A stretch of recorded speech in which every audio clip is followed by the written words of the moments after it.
There we go. All right, let's get our Facebook groups in here for it's officially time to get started on the Monday morning show. All right, we got both of them here. Our pre-show coffee sip here, brought to you by Lion Coffee. Thank you so much, Patrick. I already finished my coffee.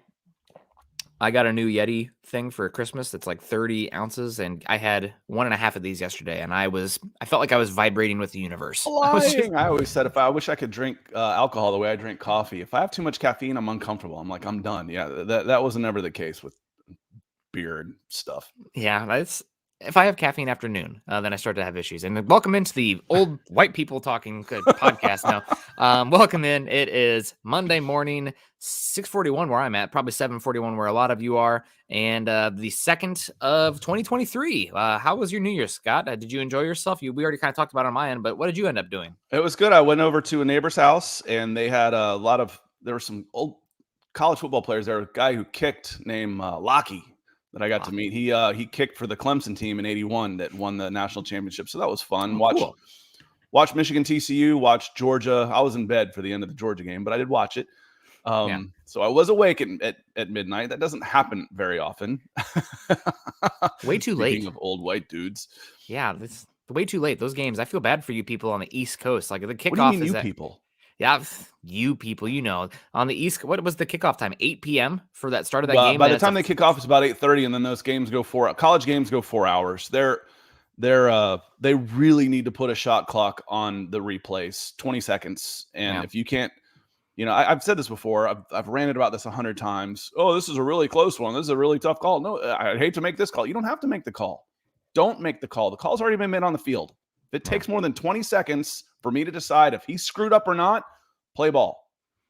Enough. The inside the 5, the goal line stuff where they review, is he in? Is he not? Was he crossed? Oh my God, it's mind-numbing.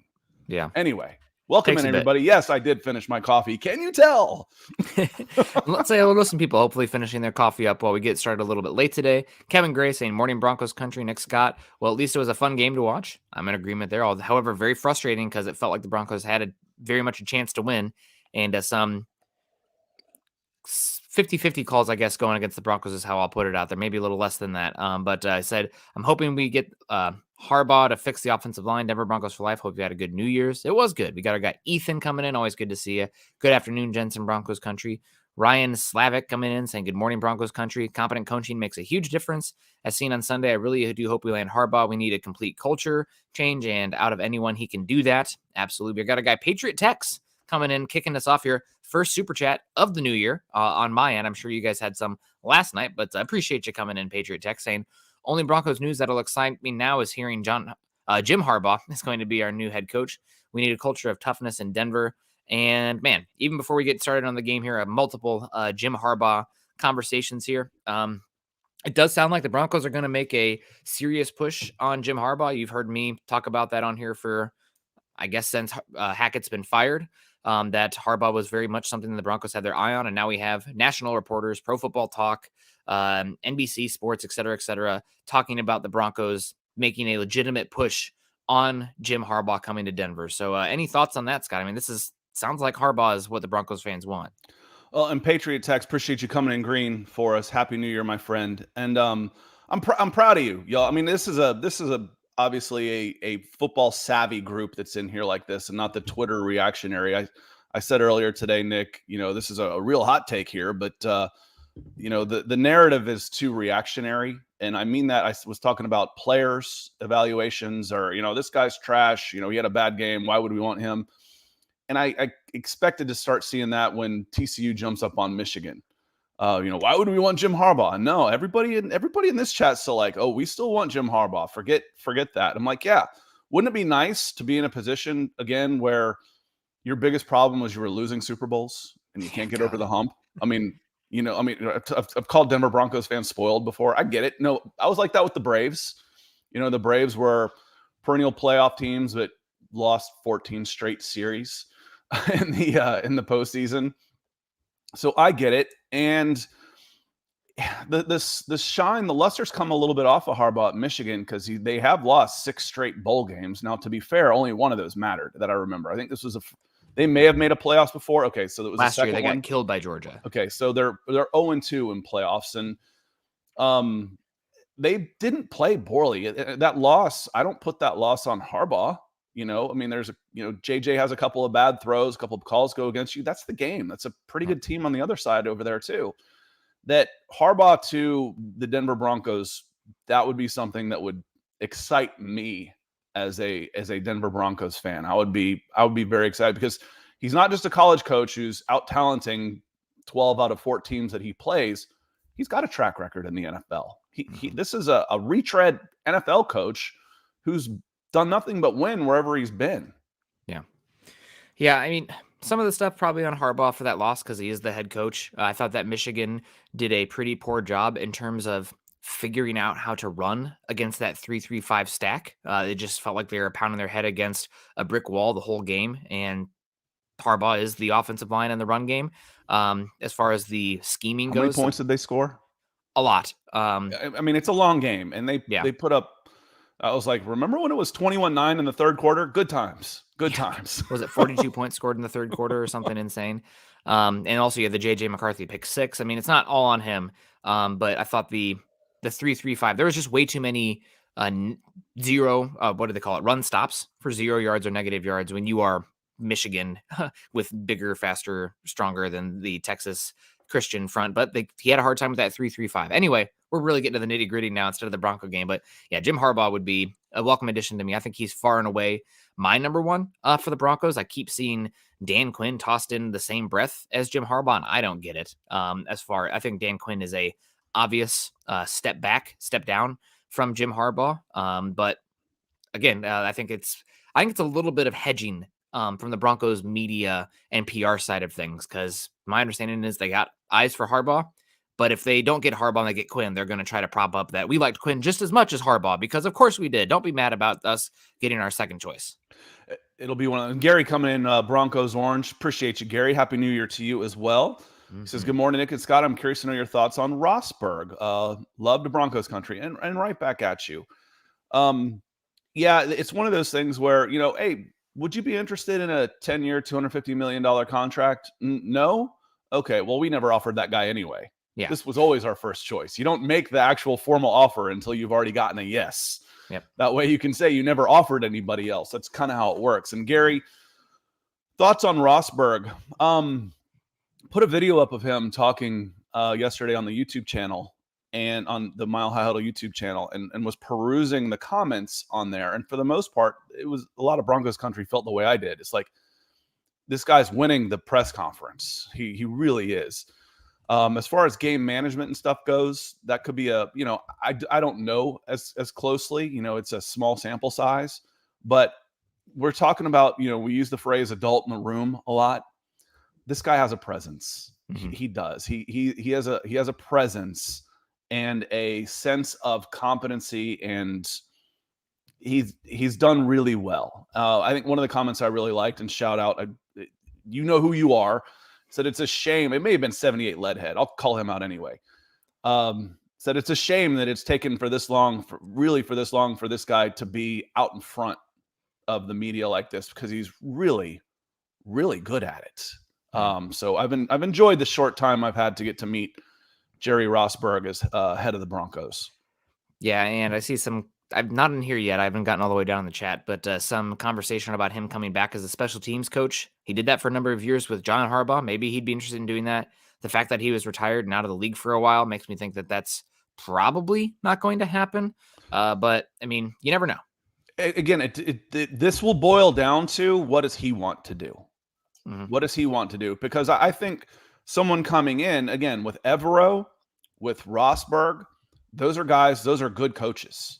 So yeah, do you want to say you were almost retired? Now, was that because, you didn't quite have, it was a new regime and they didn't want the old guy, they wanted to bring their own guy, and you didn't feel like hustling for it? Well, you got the job now. Do you want it or not? So a lot of it will boil down to, what does Jerry Rosburg want to do? I would think he would be a very good option for whoever wants to come in. And I think, you hit a certain age, and for a guy like this, the ego won't be there. Sometimes you worry about, is he going to undercut me, or the guys, is he trying to climb up? Does he want this job? No, man, he just wants what's at this point. He wants to enjoy what he's doing and do what's best for the club and do a good job doing it. He's not worried about ladder climbing or the ego of stuff. That would be, I think he'd be a fantastic addition. But he's also at the point of his life where it will be up to him. Do you want to do this or not? You know what? No, I'd rather be back and do a consultant and work 8 hours a day instead of 16. Yeah. And I don't want the daily grind of being an NFL coach, but I'd love to be involved with this team. That could still happen. Yeah, 100%. We got Colin Woods coming in saying Rosberg looked like a real head coach. It sounds like the practices were good this week. It sounds like there was a spirit of competition that we haven't had in Denver this year. I think, we keep talking about Harbaugh coming in. That's one of the first things I see next year. Every single person out there, you're re-earning your spot. I don't care what your contract says. I don't care what the name on the back of your jersey says. You're coming in 0 and building credit and going back and out there and winning.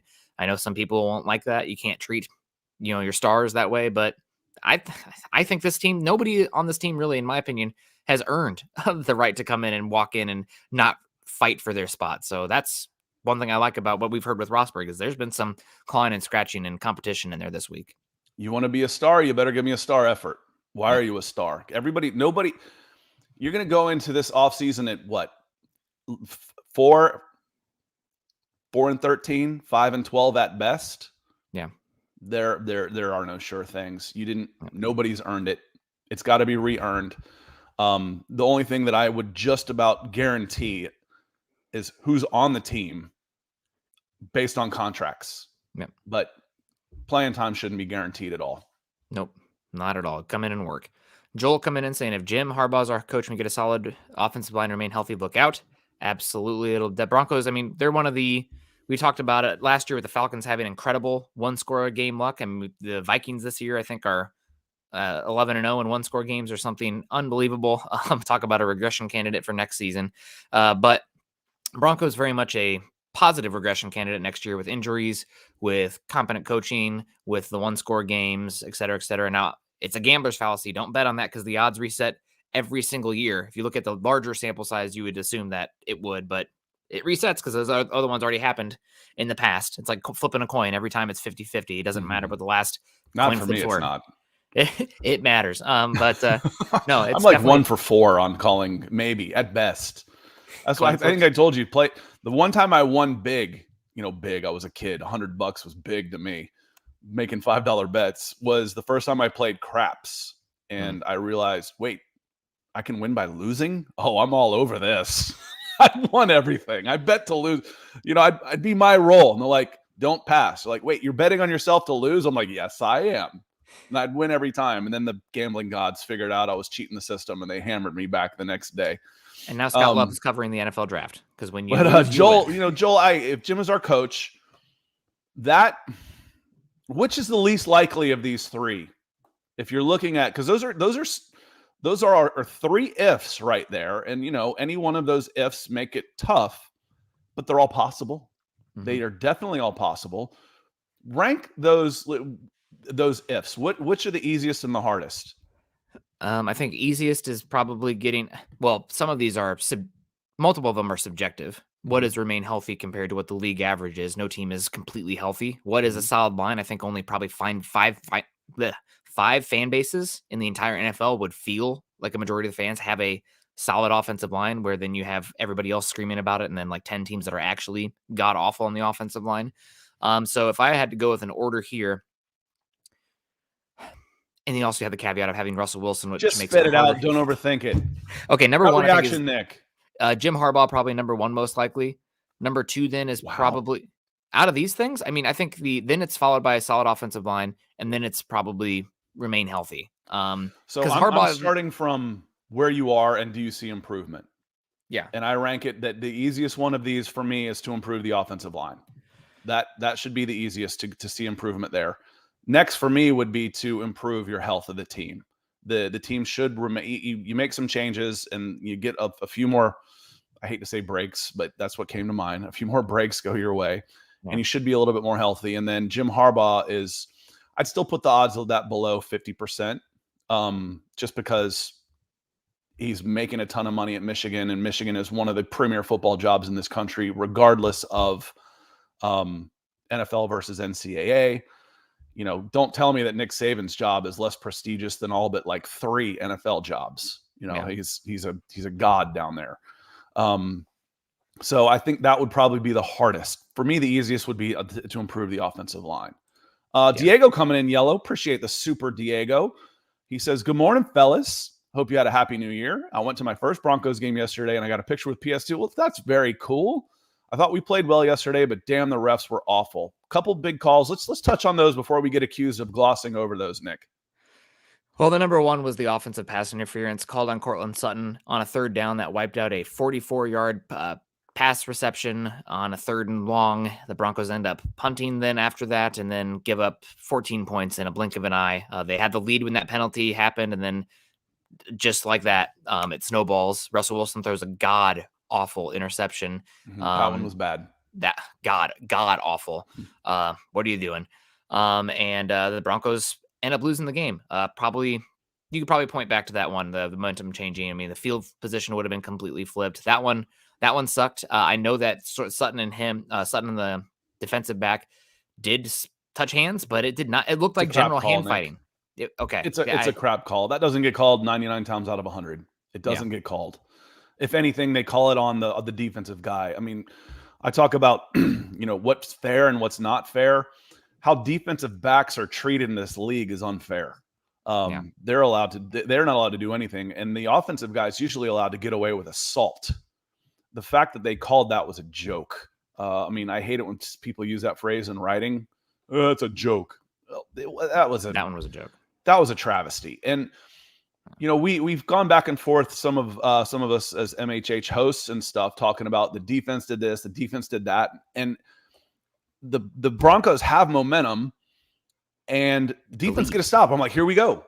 Because I watched this after I was watching this. I watched this last night, and again some of it this morning. I'm like, there's the stop. Yep. There's the stop you needed. Now, what does the offense do? Oh, they got screwed by the ref. The offense actually did really well. And it wasn't even that, they called it wrong. Sutton made the catch. Yeah. Even if no call here and they're rolling. Positive momentum, should be points on the board, et cetera, et cetera. Now, bad calls happen, and this team is not good enough right now to overcome adversity. That's where they need to take that next step, because when things start going bad for this team, and that's why you end up 4-13, is when things start going bad, you don't recover. That one was bad. And then, I saw some talk about the belly to back suplex at the end of the game that was put on Russ. That's roughing.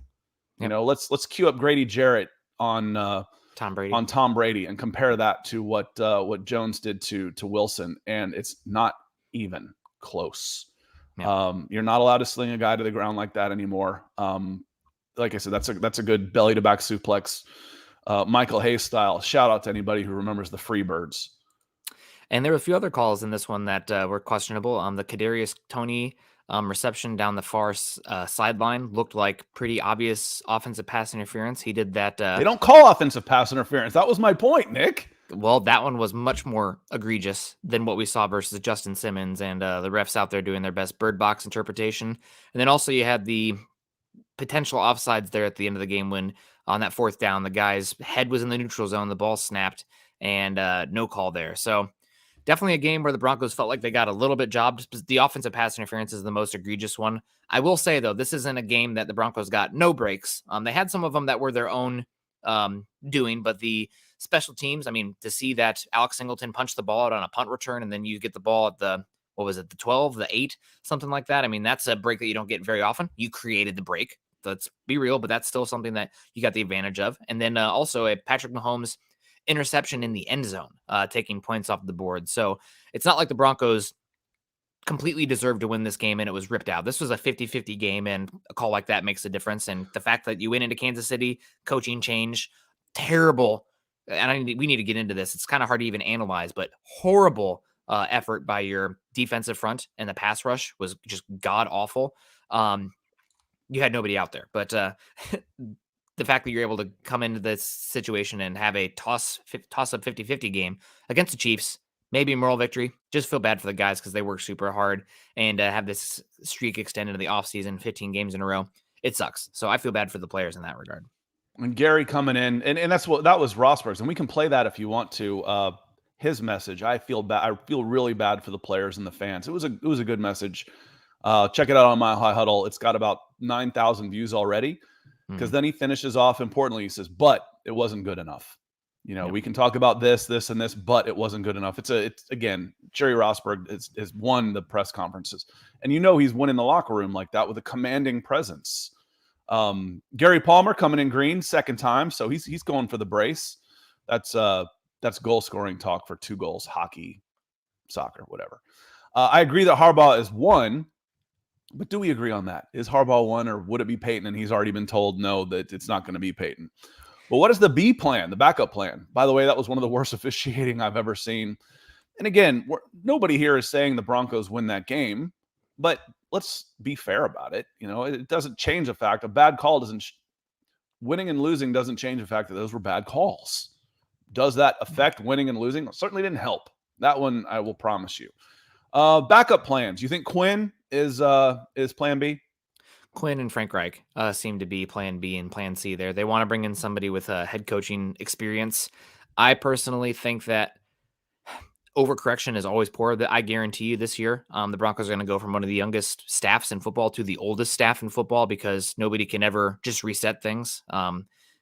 I feel like it's an emotional reaction versus an analytical one when you do something like that. But the big caveat on this is that you have Russell Wilson in here. You need somebody with some skins on the wall, so to speak, that can come in and be like, nope, this is how we do things. We have established culture here. You need to listen to me as the head coach. I'm going to put you in the best position to succeed. You're not calling the shots here. It's my job to make you look good, but it's my job to make that decision of what you looking good is. Which is what we said about Hackett a lot. It's like, you can acquiesce or, give in and all this stuff, but who's the one that's going to be the first gone? Yep. Step up and do it your way. Like I've said a bunch, Hackett was fired a month ago. You could tell, you saw his demeanor changed as far as he wasn't all jumpy giddy anymore. It was very calm, very matter of fact. Like he's gone. He knows he's gone. He's already been gone. The Christmas Day debacle just accelerated the timeline. 100%. So Quinn and Reich could be right there too. And I don't think there's going to be as many openings this year as well, is one of the things I'm hearing. Colin Wood coming in. Good morning, Colin. Hope you're doing well. Talking about, one of our lost sheep. He says, I wonder if the return of Albert O, and it's always fun trying to listen to announcers say Okuebenam for the first time. They give up by the third quarter and just say Albert O. Albert O had a solid game, but I want to talk about him a little bit because he was a talking point yesterday in last night's chat. I wonder if the return of Albert O has more to do with Dulcich being injured or Hackett being gone. So what did you see from Albert O, and what did you think when you saw him about Colin's question or his pondering, so to speak? I think that if Dulcich was not injured, you would not have seen Albert O in this game. Albert O had a couple good plays in here, but he had a couple also not boneheaded, that's the wrong word, but just like inexplicable drops that were right in the breadbasket. And you can't have that when you are a tight end. Also, he's not good in the run blocking department. I know that's typically you have to focus in on that to see that. And I guess take my word for it. Really not very good at the point of attack, despite being 6'5", 260 pounds. It's pretty crazy. He looked like he was making a little bit more effort in that department, which is half the battle for the tight end. So maybe something to watch this last game of the year. But I think it has much more to do with Dulcich getting injured and being out for the season than it is Albert O and the change of the staff here. Yeah, and the thing is Albert O was shelved after week 3, and Dulcich didn't come into week 6 this season. So Albert O was benched for Albert O. And it could have been Hackett. Now, I agree with you. I didn't lead you into this or anything, but the talk of Albert O, I think, was a little premature based on a stat line and a touchdown. He looked really uncomfortable catching the ball. And that could be from a lack of timing or whatnot, but catching the ball is pretty basic. It's something you do your whole life. Now, all the other things, we talked about, can Dulcich make an impact? Yes, as a big receiver in the slot, he can come in and play early, and he has. And catching the ball is like riding a bicycle.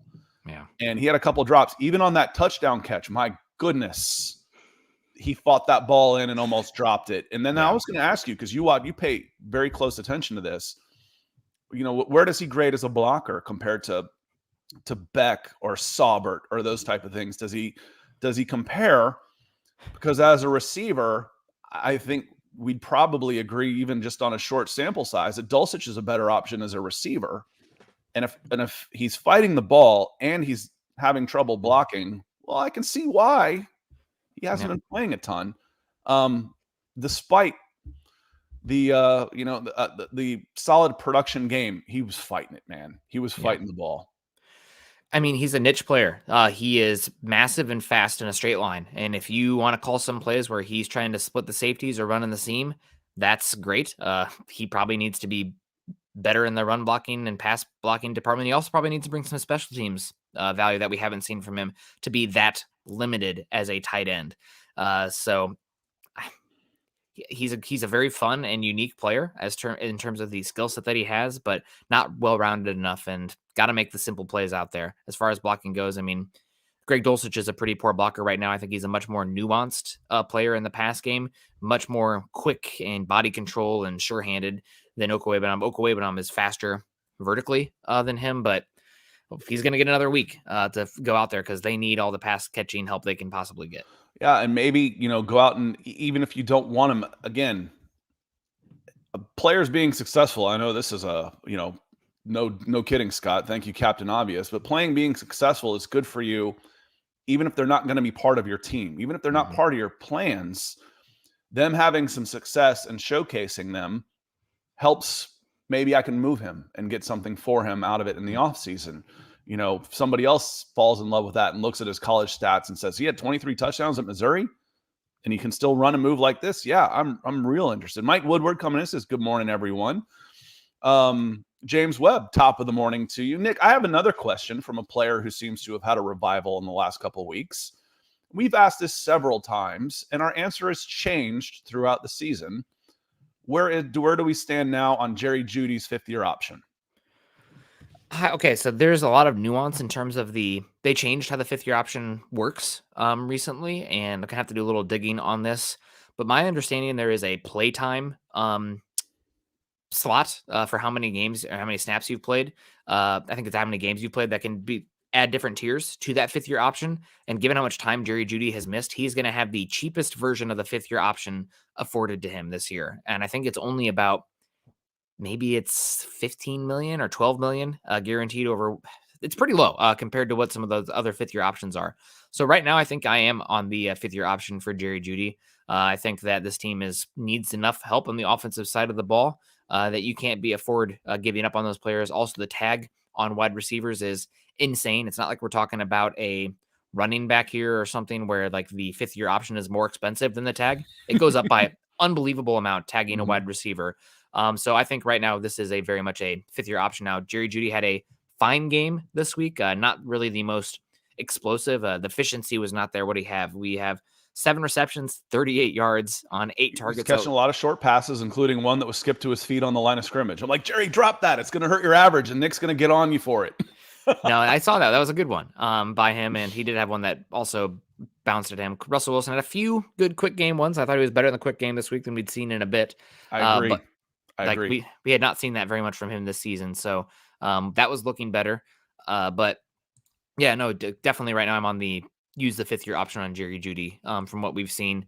My biggest issue, again, some of the maturity stuff, his best game of the year was best game of his career was that last Kansas City game, and he was this close. What is that movie? Sliding Doors, whatever, from being ejected from that game for losing his cool and bumping the ref. Probably should have been. Can't have that. Probably should have been. And then you also have the injuries that he's dealt with. That's a concern with him, but you need talent. Wide receivers are very expensive. And also you get that extra year of contractual control where maybe, let's say you're still having some issues with him next season, you maybe can get some value trading him rather than just letting him walk. So I think you got to pick up the fifth-year option right now. I agree. And for me, it's a pretty easy one. And just watching him play, he's a guy who, I kind of call it little man's disease. He's a little undersized, and he plays Slender. with an oversized attitude. Yeah. He plays on the edge of that, and that's part of his game. So either learn to live with it or you move on. And when he's being productive and the team's going well, he's going to be great. That fire and that edge is going to be great when it's not going well. He's going to be pretty miserable to be around. Well, you know what you've got there. And for me, I'm a definite yes for me on this one. I'd pick it up. And Jeudy says pick up his 5th-year option. He's that good.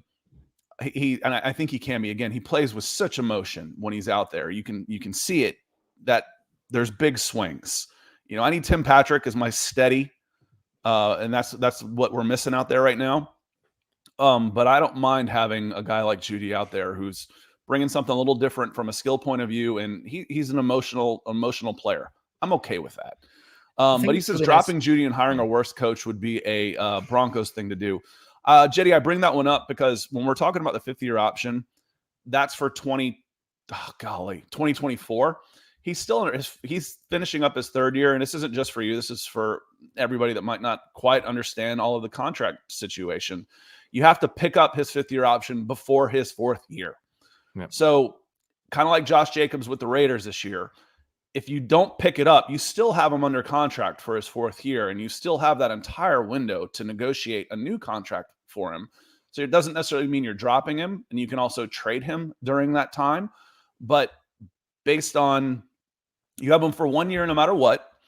If you pick up his 5th-year option, you've got him for 2 years. Mm-hmm. And I think based on the salaries of wide receivers, it is a pretty safe gamble to pick up his 5th-year option, even if you want to put him on the trading block, quietly, hey, he's available.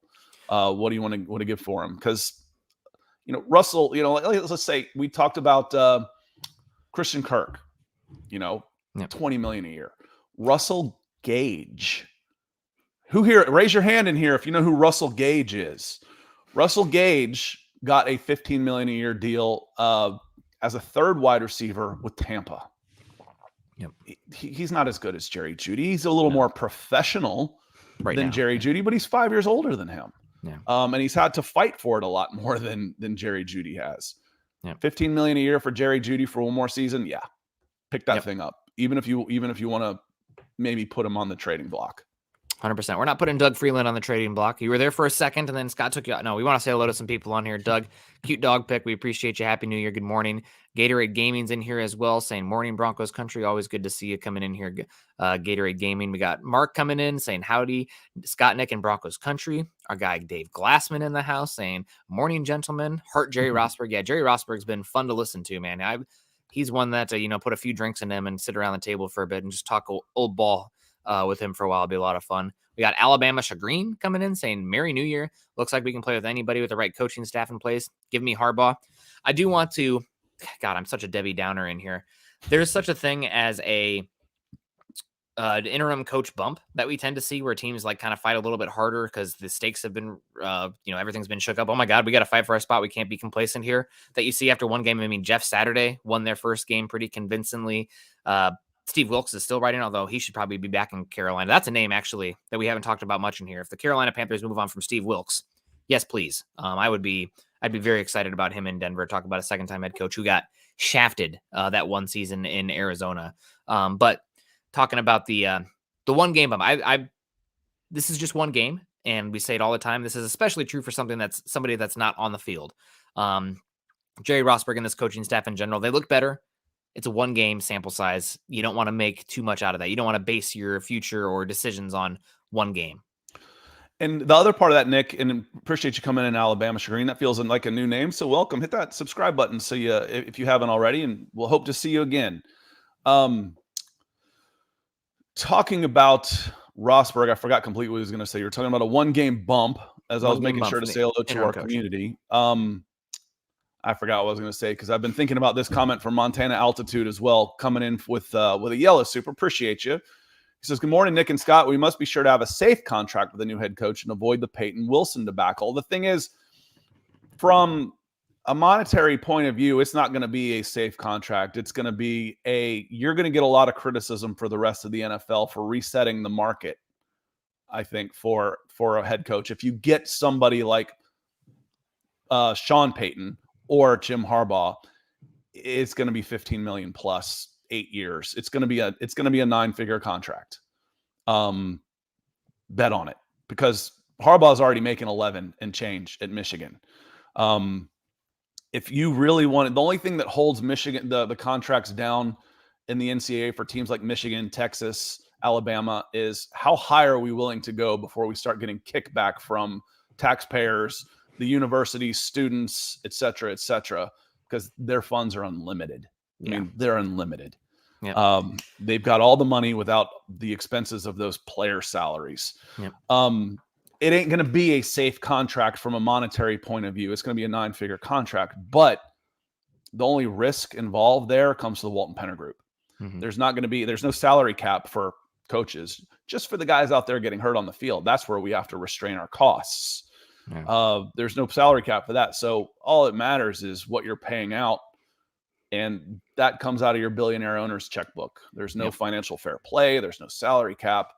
It just becomes a drain on their wallet. And frankly, that wallet is just about unlimited. So don't worry too much about that, about a safe contract, because to get a Harbaugh, it ain't going to be safe. No, to lure him out and buy it's going to be astronomical.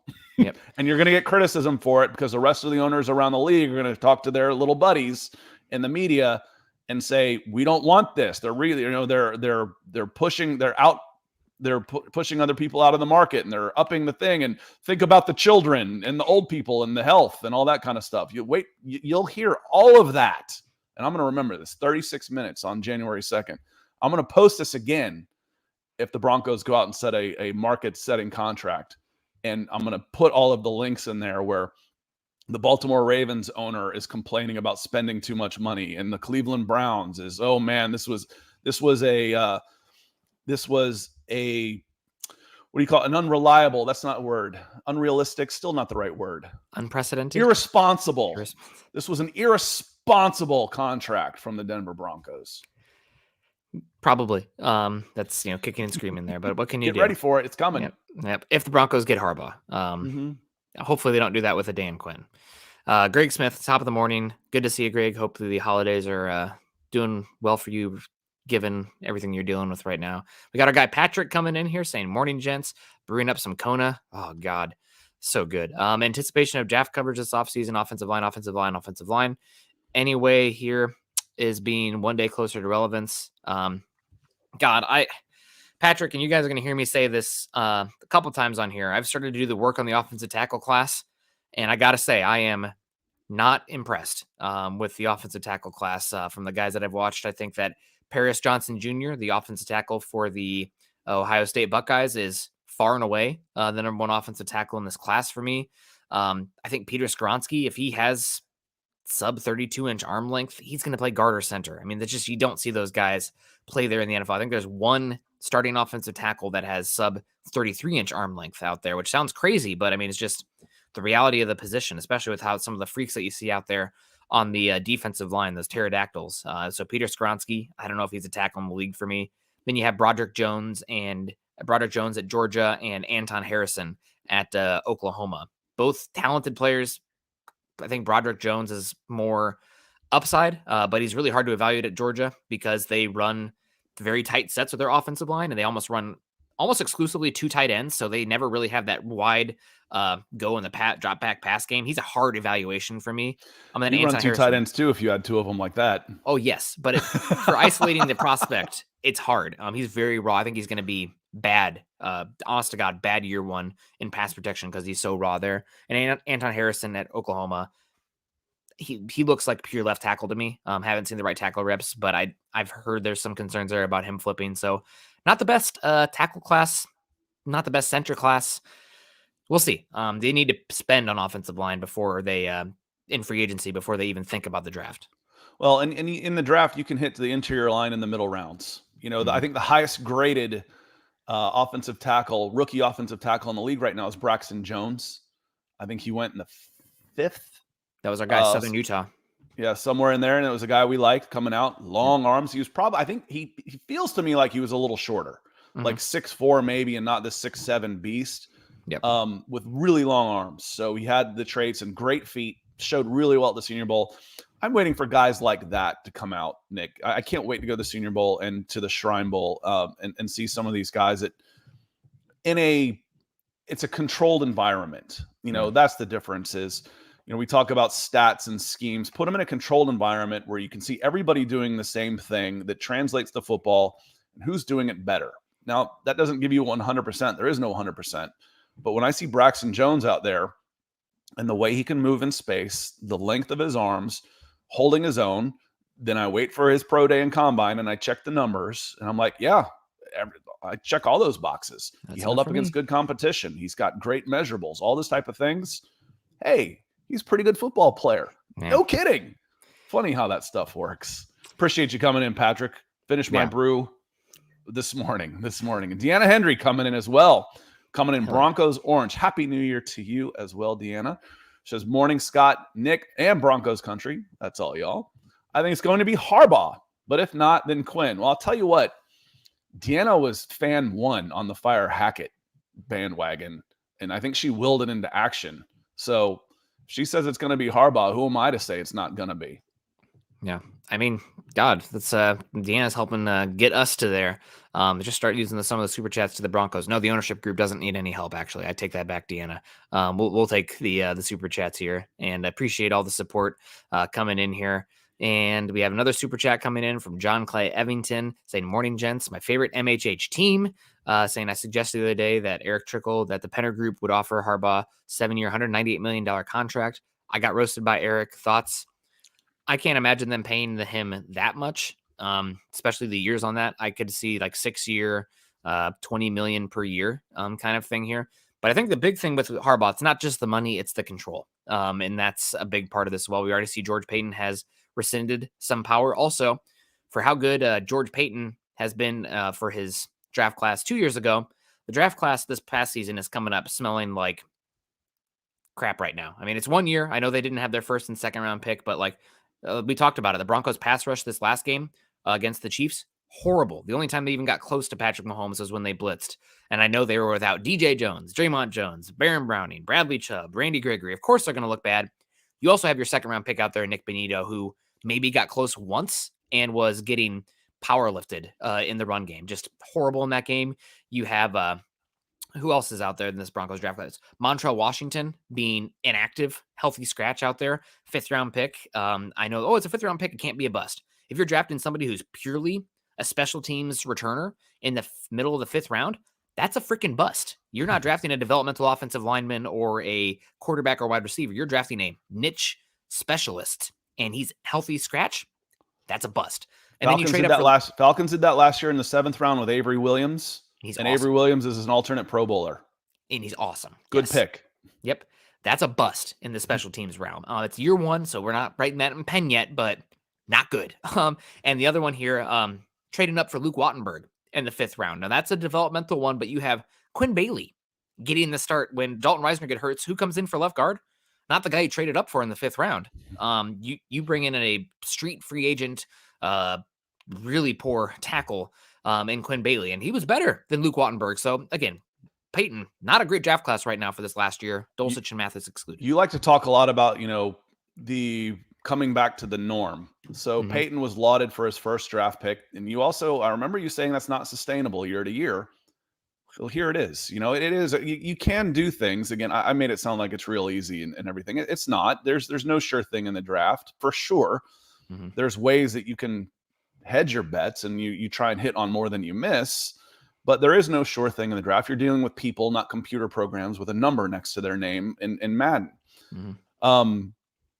But John Clay coming in, saying 7-198. I don't know that they'd go that high. That's almost 3 times more than the next one. If I have to pay, and for me, it's not that they don't have the money, but if I have to pay somebody that much to come, or they're not going to come, their heart's not in it. Then they don't want to come. And that's what it's going to boil down to with Jim Harbaugh. Isn't money, because he's loaded. He's going to be making 9 figures. He made a ton of money as a 17-year NFL guy with his pension and all that stuff. He's going to make 9 figures as a college football coach and an NFL coach. It's not necessarily about money for him. And if I have to pay you that much to come, your heart's not in it. So I don't think it'll be that much. Could you say 10 years, 150 million guaranteed? Yeah. I could see 15 million a year, or shorten that down and say, 6. I think 15 to 17 million a year is going to end up being the sweet spot for this. 6-7 years. Do the math on that. I think that's going to be about right, which will put you into the 105 million range. 200 million, again, for me, it's not the money. Harbaugh's rich. The Walton Penner Group is wealthy. It's not going to come down to dollars and cents on this one. That's my opinion on it. And 100%. Todd comes in with a comment. Good morning, Todd. That reminded me of where I blanked out about 10 minutes ago with these, senior moments I seem to be having. I did get my AARP invitation in the mail. There's a gut punch. The disappointing part of it has been that with the record we had last year and adding a top QB, the expectations were that we would be in the playoffs again. And that was going to be my point, Nick, about the warm and fuzzy feeling about Rosberg right now and why it might be easier to bring a guy in despite the fact that no one wants to take the job. Your expectations are in the freaking tank. Competency, and you're feeling good about things. This wasn't that dissimilar a loss than you had to the Chiefs a couple weeks ago. The feeling's different. It's a new regime. There's hope, all of that type of thing. So next year, the expectations have been reset to let's play better football as opposed to Super Bowl or bust, Nick. Yep.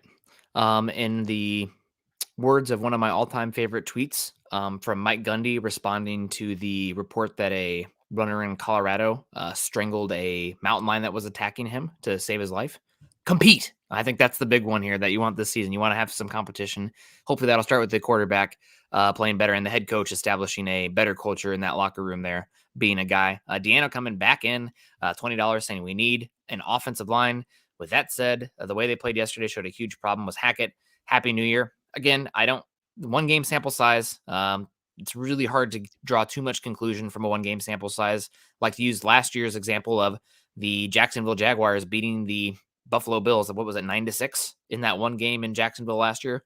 Anything can happen. Breaks off the Cowboys. Oh, Broncos. And then getting swept by the Raiders. Yep.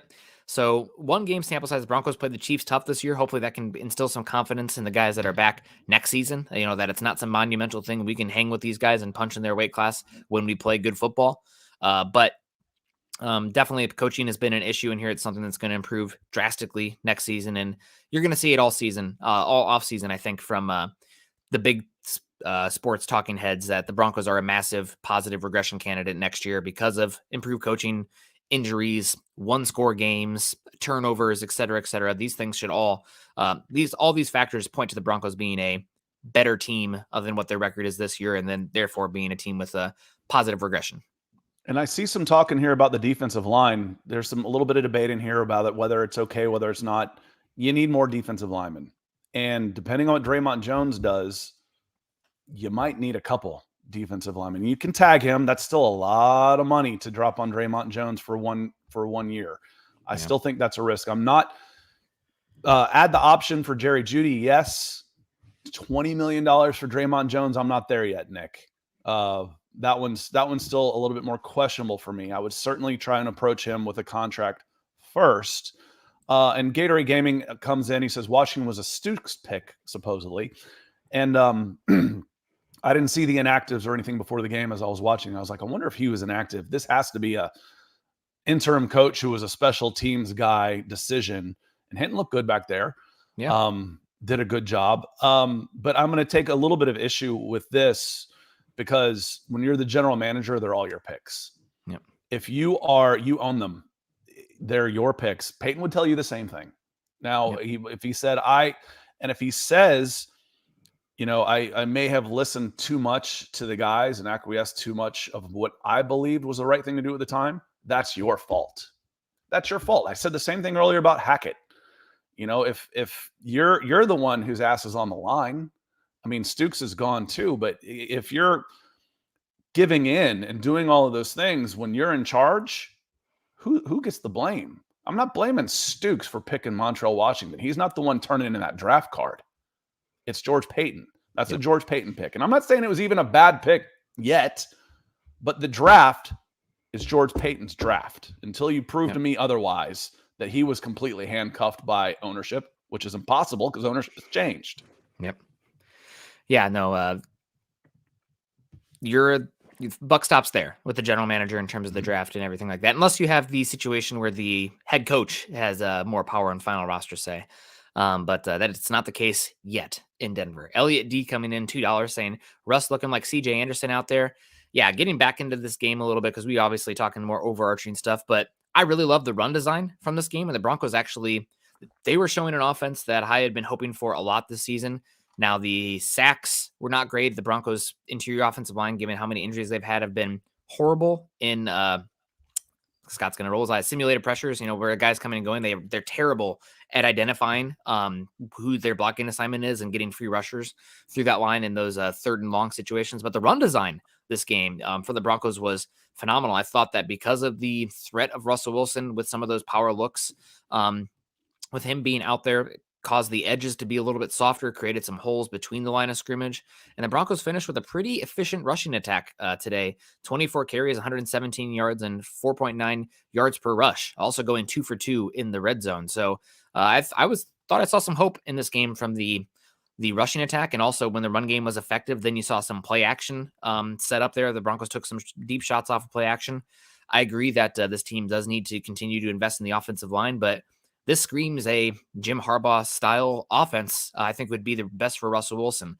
Not this empty set, 10 personnel, 5 wide receiver, quick pass game, but rather power run, deep drops off of play action. You know what? Oh, Russell Wilson can't see over the line of scrimmage. On a deep play action drop, it's just all angles, right? You can see better if you're way back there off the play action. And then throwing the deep ball off of those. So that's what looking like for me. But shout out to Justin Outen. First game as the offensive play caller. Thought the play calling was fine. Again, 1 game sample size. But the run designs I thought were as good as we've seen this season. And speaking of shout outs for, Latavius Murray, who's come in and been a really good midseason cheap pickup. Chase Edmonds off someone else's practice squad. Or that was a trade. That was a trade with the Dolphins at the end, wasn't it? Chase Edmonds. Oh, yes. He was a contract throw-in because the money to offset. That's right. You had to have money offset with the Bradley Chubb. He's been solid. So I'd feel pretty good about a healthy Javonte, Latavius, and Chase as my running back room next year. It would still be about $4 million for that bunch. Chase Edmonds' contract is massive. Is it still okay? For some reason, I thought he's expendable though. He's got no dead cap. Yeah, I would be shocked if he's back on his contract because it's like 7.5 or 8 million or something. But Chase Edmonds, if he wants to come back for a cheaper deal, or a 2-year deal where they're paying you more guaranteed money on that because all that guarantees on Miami's side, then great. But his contract is bloated considering the injury history and how much we've seen of him. So I would be shocked if he's back at his contract. When we talk about extensions, why don't we just extend Russ? Because that we talk about that just as a reflex or a restructure. Why don't we just restructure? Because you have to have some leverage to restructure. Either you want them to come back for a little bit longer, or you've got leverage. And his contract next year is 5.6 with a dead cap of 0. So you cut him, you don't owe him anything. Remember me talking about the inequities between players and coaches? There you go. You cut him, you don't owe him anything. So that is a restructure candidate. Okay, well, we'll give you 3 or we'll cut you. But when we talk about available money in the salary cap, there's $6 million right there. And I can replace him with a 6th-round draft pick making $300,000. So there's $6 million. Michael Ranquillo is our $6 million man coming in saying Jim Harbaugh might want a GM role with the Broncos and the head coach. Thoughts, Nick and Scott? Nick, I'll let you take a stab at this first.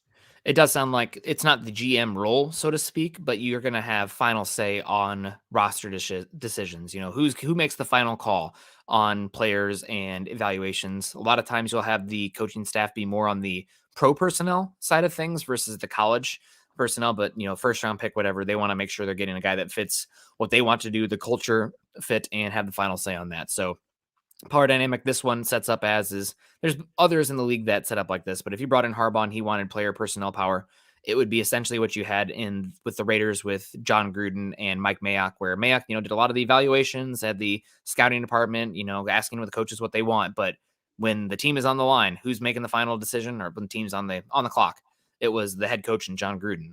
So I think that's how it would set up if you brought in Harbaugh. I think I'd be okay with that. If that's what it took to get Jim Harbaugh, and he's does enough of that type of thing from the evaluation point of view with recruiting. He's got NFL head coaching experience and has won with various quarterbacks and stuff. So it's, again, this is a well-rounded coaching candidate who's done a little bit of everything at different levels and been successful wherever he's been. Now, the right guy, Michael, is going to, and this might be the end of George Paton, is going to have his guy that he trusts making those evaluations and recommendations. And then he just rubber stamps them. So he's not spending all of his time scouting players and all these type of things. And it'll be a team. I mean, it's this whole scouting department and everything, but he's almost head coach, president of football operations. Your general manager still handles most of that thing if you trust him. And that would be a big sticking point to getting Jim Harbaugh. Clinton Watson, speaking of sticky, coming in with a super sticker. Appreciate you, my friend. Coming in blue with a super sticker. Thank you very much for doing that, Nick. We're at 56, so we're winding up right here. Yeah. Final thoughts, kind of moving into the off season. We got one more game left to go, don't we? So we have one more speaking game. of which, the San Francisco 49ers, that pick is going to be in flux based on how the 49ers do. The Denver Broncos pick headed to Seattle. I almost hate to bring it up. Looks like it could still go as high as number 2. Will probably end up being a 3. Probably. I think the Broncos are going to have a chance against the Chargers at home this week. The Chargers, seems like no matter what the records are, the Broncos always play the Chargers very tough. The Broncos lost a game on terrible special teams and play after the first quarter from the offense in general versus this Chargers game, the first Chargers game. So we'll see. And also, are the Chargers going to be playing for anything at that point? I'm not sure what the playoff scenarios are. They're not going to win the AFC West. I'm curious if their wild card slot will be already solidified. So we'll be curious to see how that plays out. Maybe they're going to be somewhat resting guys for that game as well. Keith coming in here saying, does Harbaugh's bowl record make you nervous? No. He's done a good job everywhere he's gone.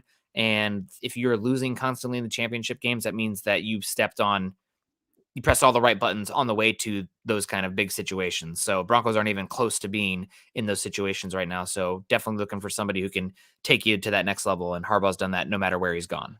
Yeah, I kind of think a good example for this, similar, would be old Marty Schottenheimer with the Chargers. Wasn't that who was, you could never quite get over the hump? Wouldn't it be nice if that was your only problem right now? Your biggest problem was, we keep falling short in the AFC Championship game. Okay. I mean, that would be good problems to have right now. You got such a long way to go. If you get 5 or 6 years of Harbaugh and you lose 3 consecutive times in the Super Bowl or AFC Championship, then maybe you move on and try and do something else. That'd be a pretty good problem to have over the course of the next 5 to 6 years of a contract that you would have on there. Deanna says, I think a restructure should be on the table. Restructure for whom? We were talking about Edmonds earlier, so help us out with that one and we'll address it. But I agree, it's worth giving the GM to Harbaugh to get him. Like president of football operations / head coach would make a lot of sense. And frankly, where you are right now as a franchise, I would be okay with that. I really would. It's not like you're bringing in, a first-time head coach or someone like that. He's got a pretty good resume of player evaluation and recruitment, which is half the job in free agency. Evaluation for the draft. What you don't want to do is have anybody in there. You never want him in there handling contracts. You don't want your coach doing that type of thing. You got people for that. There's where your general manager comes in too. Wilson with a restructure. Again, you've got no leverage against Russell Wilson. He's owed a bunch of money. You don't want to extend it. That's usually where a restructure come in. So take I was going to use Garrett Bowles as an example. That might not be the best example. Justin Simmons, maybe. But typically, if he's owed 18 and you want to lower his cap number, you pay him off 18 as a bonus. Okay? I'm going to give you $18 million, but I'm going to extend you. So now you got 4 years left on your contract. That's basically a 4-year deal. I pay that 18. I lower the cap number. I take that 18 million you're owed this year. I turn it into $4.5 million a year over the next 4 years. Give you a $2 million base salary. You get paid 20 this year. I escalate your pay the next few years. I just lowered my cap hit by $10 million. Yep. but I just extended him. I'm now on the hook longer, where right now Russell Wilson only has a $22 million cap hit next year. If you're doing a restructure, it's to pay him off more. As Nick has said, it's the reverse. It's to give him a raise now so he's easier to get away from next year. Mm-hmm. Typical restructures, and that's basically saying, we don't want you after next year. So a restructure, as we typically think of them, isn't really feasible for Russell Wilson. Yeah, and the example that makes sense for Broncos country is we just saw it this last year with Graham Glasgow. Graham Glasgow was owed, what was it, like $15 million or something ridiculous, and the Broncos lowered that cap hit and extended the deal by a year. So that way it was much more feasible to keep him on contract, and the Broncos had all the leverage because the guarantees were not that high on his contract. And you could see that again this year. Do you want Graham Glasgow back on, let's see, because he's not playing on his contract next year. No way. Because it's similar money. It's like $16 million is what. There's no friggin' way that's coming back. So I love Graham Glasgow. $14 million dead cap hit. A $14 million cap hit against a $3 million dead cap hit. I could offer you a restructure, which would basically say, I'll give you $3 million that would be my dead cap hit, or I'm going to cut you. Yep. Graham would probably say, I'll come back. If he wants to play, again, he's made enough money, he doesn't have to play. Yeah. He might say, I'll come back for $3 million because that's what my market value is. I'm not getting more than that anywhere else, and I want to be a Bronco. But you've got to have leverage over a guy like that. And you don't have any leverage over Russell Wilson this early in the contract. Yep. That he just extended. Yeah, and I like Glasgow as he needs to be a depth guy. He can play all three interior spots, and he's considered a very good locker room presence as well. But if he's penciled in as a starter, that's an for me. So that's one that consider there. It also depends on what scheme you want to run with him. I think he's much better in the inside zone power gap scheme versus the outside zone because he just doesn't have the movement skills at this point in his career. But right now, I'm thinking it's more likely no on Glasgow, unless for sure you can get him at that. You are an obvious backup on three different spots in the interior kind of contract. And that's something also we talk about here, not to take it down totally different path, but why isn't Calvin Anderson playing? Why won't the Broncos bring back Calvin Anderson? If you are a backup quality offensive lineman, you need to play at least three spots on the line of scrimmage, three different spots. Calvin Anderson pretty much can only play left tackle. There's not a very big market for a backup only left tackle out there. That's not a great thing if you're a backup lineman. One of the best things you can do if you have a young offensive lineman in your life or somebody like that, cross train. You need to play multiple spots out there. Dimitri Vigil coming in $5, saying Denver needs to set their goals on getting someone like Eric Bieniemy or Frank Reich and not a pipe dream like Harbaugh or Sean Payton. The Waltons have crazy money, and why not have a pipe dream to start? You can always dial back, and we'll hear. You're already seeing it with Sean Payton. Oh, the Broncos interested in Sean Payton from the NFL people. The people in Denver are like, oh no, Sean Payton's not that good. He's overrated. He left the team high and dry out there. Blah blah blah. You're already seeing it. I don't want to call it a spin, but that narrative is out there because, in my read on this, is Sean Payton has already said thanks but no thanks to the Denver Broncos and Russell Wilson. Oh, now the people connected to the Broncos are questioning how good of a coach Sean Payton is. Round and round. We never offered him anyway. Yeah, it's like, do you like me? Yes or no? No. Oh, she's ugly. I was never interested. Those grapes were sour. That's as old as the time. One thing I want you all to pay attention to, though, and I've learned this from soccer. Okay, when you are the big money team, you are going to be linked by every agent for every client in the world. Yeah. Even if the Broncos have never called, or at least if I've gotten an email, I'm on their mailing list. Yeah, my guys heard from the Denver Broncos because they know the Denver Broncos can pay more than anybody else. Mm-hmm. So in negotiations with the Arizona Cardinals, yeah, we got the Denver Broncos on the phone too. So why don't you bump that up another 2.5 per season? Get ready for that. That's going to happen as well. And why not go for Jim Harbaugh or Sean Payton? Why not? What do you have to lose? They turned you down.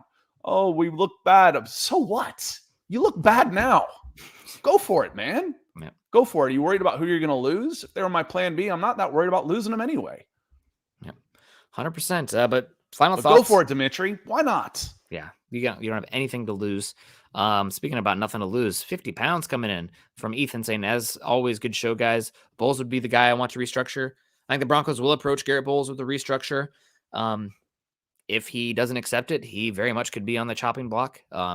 Wasn't playing great this season at the left tackle spot, given his money, and you could free up a lot of cash from him. I think it's probably one more season before you have that conversation of releasing him / trading him where the contract sets up. But it's definitely one that is questionable right now. And you see this is way more often. This happens way more often when a guy is injured and misses a lot of time. And you see we survived without him and we could have all this cash. I mean, that'd be great. It's the same conversation you're probably going to have with Darby this season at cornerback. So I would approach him with a restructure as well.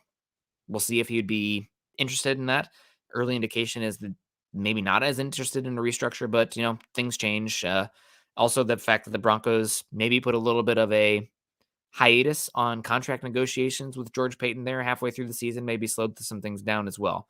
So we'll see. I agree with you, Ethan. They'd be interesting. And Ethan, I agree too. The question becomes, how long, when you restructure, you're going to need an extension. So how long do I want Garrett Bowles as my left tackle? Frankly, I don't have to have him next year. I saved $10 million. It's only an $8 million dead cap hit. That's not a lot. And then he's just got one more year after that, 2024, where he's got a $20 million dead cap hit against a $4 million dead cap hit. 20 million savings. He's not playing on that contract. No. So, but you can, that's $16 million. So, his cap hit next year is not all that bad. But so you ask yourself, if I extend him, do I want any of his dead cap money on my books in 2025 when we're really ready to go for this thing? Or do I eat it now? That becomes a question. And I think you can probably be safe in saying, yeah, I wouldn't mind him being a Denver Bronco for 3 more years. And then an extension makes a lot of sense. Yep. Appreciate you, Ethan. Happy New Year, my friend. Yeah, Happy New Year to all you guys. Seeing the Broncos get screwed kind of with the reffing in this one, it really comes down to there's biases in these refs and, league in general. And right now the Broncos are a bad team and the Chiefs are a good team. If there's 50-50 calls out there, guess who's going to get them? A lot of times it's not going to be the Broncos, and they got to work through to get through those. And Jeff W saying, just put in a self-checkout and save the money on the coaches. Just let Russell Wilson call the plays. What do I need coaches for? Yeah, we saw that this season, and the union reps are going to get back to you on that one. But that made me laugh, Jeff. That's funny. Yeah, that was a good call. Any final thoughts before we wrap it on up here, Scott? Obviously, this is the 10th moral victory of the season for the Broncos. Another 1-score loss covering the spread. I don't even know what to say about I guess the big loss in this game is the Broncos had a +2 turnover differential, and then they end up being even, and that maybe cost you the game. The Russell Wilson strip sack, terrible, and then the interception was the worst, coming out right after the Chiefs scored a touchdown to give the Chiefs the ball in plus territory. I mean, that was a bad throw. I mean, it was I'm kind of sliding to my left, throwing to my right into triple coverage. That was a horrible throw. Yeah. The last interception, you're throwing it up. You actually probably saved a couple yards on 4th and 7. I'm not worried about that one. So I'm not too worried about that one. Again, can Russell Wilson be better than what we've seen this year? Yes, I believe it can. Can the Denver Broncos improve their offensive line next year? Yes, I believe they can. Hopefully Javonte Williams comes back and is somewhat close to what he was, and I fully believe Tim Patrick coming back will help this team a lot. Yep. Will help this team a lot. So it's still going to be a fun offseason with the Denver Broncos for sure. One more game. Maybe they can close out a winner and close in this one. It's 15 losses in a row to the Chiefs, but hey, like I always say, one game closer to ending that streak because it'll happen eventually. Hopefully I'm alive for it, but appreciate you guys coming in, supporting us. Happy New Year. Make sure you're following Scott and I on Twitter. Scott is at Scout Kennedy. I am at Nick Kendell MHH. Also make sure you're following us at BFB_pod as well as at Mile High Huddle. If you haven't done so yet, make sure you drop a thumbs up for everybody joining us today. And if you're on Facebook, click those thumbs up at facebook.com/Mile High Huddle pod and facebook.com/Mile High Huddle. As the ticker says there underneath. Over on YouTube, make sure you're subscribed to Mile High Huddle, like this show, like the channel, and share it on your social media platforms. A lot of good Broncos coverage out there. We like to think we do it as good as anybody with a different perspective and our own takes. We're not here. Scott and I are both not in the Denver market, so we're not driving everywhere listening to sports talk. We're not being influenced with those influenced by anybody else's opinions. Each disclaimer, opinions are our own. But make sure you're following us on the YouTube, and we appreciate it, guys. Happy New Year to everybody coming in as well. Hopefully you've enjoyed the season with us. Kind of a up and down season, maybe more down than up, but you guys made it most of the ups for me, and you as well, Scott. Appreciate you coming in and working these mornings with me 4 days a week and filling in also for some of the evening shows. I have a blast doing it. Final shout out to to all of y'all. But plus, we've picked up 400 new subscribers on our YouTube channel in the last month. So Wow. welcome if you're a new subscriber and are coming in and watching us live. Appreciate you being here. Hit us up in the comments. I like following those up. I'm sure there's some things I said that I may not have said as clearly or as accurately as I would have liked. And I don't mind being called out and going back and having those discussions. So appreciate you coming in. I'll see you on YouTube for sure. Yeah, we'll see you guys tomorrow morning, bright and early. More to talk about this game, more to talk about the offseason. I'm sure we'll have some more news as well. And you guys have a good one. Enjoy all the college bowl games today. I think we got Illinois versus Mississippi State kicking off soon. Mike Leach Memorial game there. We have the Rose Bowl today. We have the Cotton Bowl today. So some good college football games to get us through today as well. One of the best weeks of sports, in my opinion, is this semifinals with these big NFL games at the end of the season. So appreciate you guys. Continue to choose kindness and compassion. Go Broncos.